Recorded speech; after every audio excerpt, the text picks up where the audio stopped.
Dear President Putin, your presidency has seen remarkable success in consolidating power and uniting the Russian Federation. In your early years, despite the challenges of the Chechen War, Russia skillfully leveraged its natural resources. Tax reforms stimulated business and attracted foreign investment, integrating Russia into the global economy.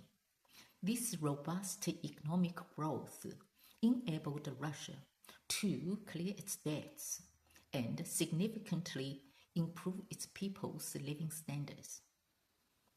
However, Russia finds itself in a vastly different situation today. Russia has grown huge debts, and nearly 40% of its government budget has been directed towards military and security expenditures for various conflicts. These include the Second Chechen War, the Russo-Georgian War, the Russo-Ukrainian War, and the military interventions in Syria. The invasion of Ukraine, in particular, has deeply alarmed the international community, fostering widespread views of Russian aggression. This has resulted in pervasive fear and the imposition of substantial economic sanctions since 2014.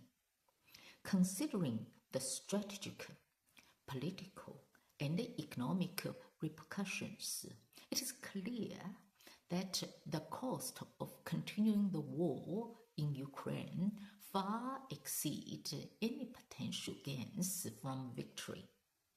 Russia's current predicament mirrors that of the Russia-Afghanistan War, which led to the international isolation, economic hardship, and ultimately contributed to the collapse of the USSR.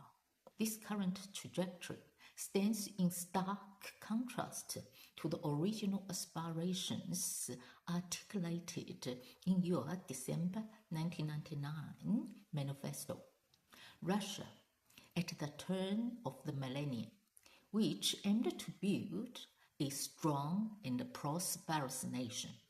An effective leader ensures success by aligning military objectives with lasting political and ethical aims, thereby avoiding the pursuit of fleeting glory or misguided ideologies. Napoleon Bonaparte's 1812 invasion of Russia was intended to force Tsar Alexander I to halt trade with Britain, but it ultimately ended in a disastrous retreat.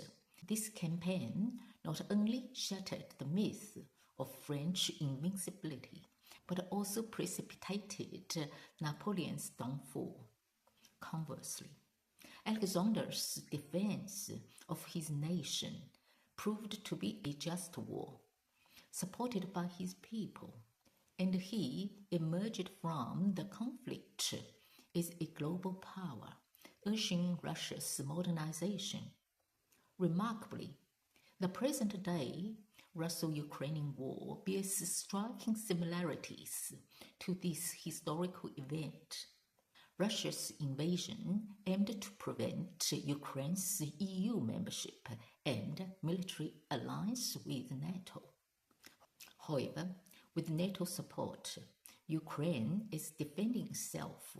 Instead of subjugating Ukraine, Russia has advantageously created adversary in both Ukraine and the EU, ultimately increasing its own vulnerability.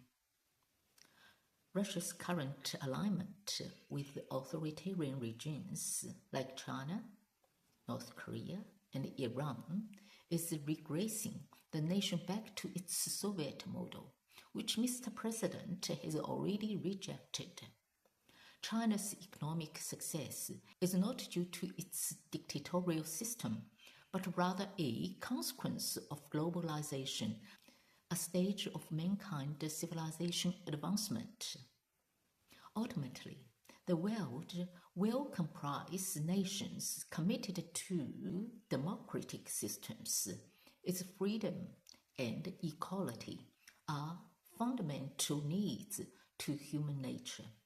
However, it's undeniable that China's success attributed to its internal and external peace, a shift from socialism, adoption of Western economic practices, and global economic integration. Conversely, protracted warfare and Western sanctions have hindered Russia, preventing it from leveraging its vast resources for national development.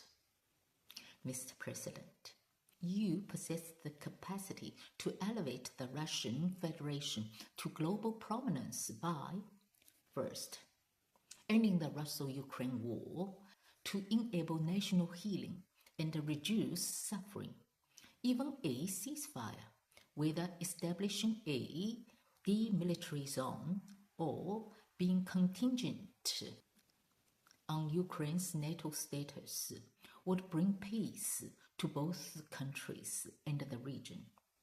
Second, ending the Russo-Ukrainian War to prioritize Russia's economic prosperity through resource utilization and also allow Ukraine to rebuild with EU assistance.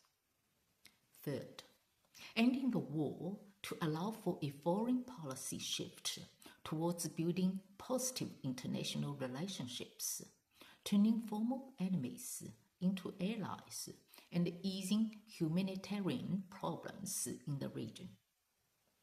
Mr. President, your aspiration for Russia to regain its moral standing through the promotion of orthodoxy is praiseworthy and indicative of visionary leadership.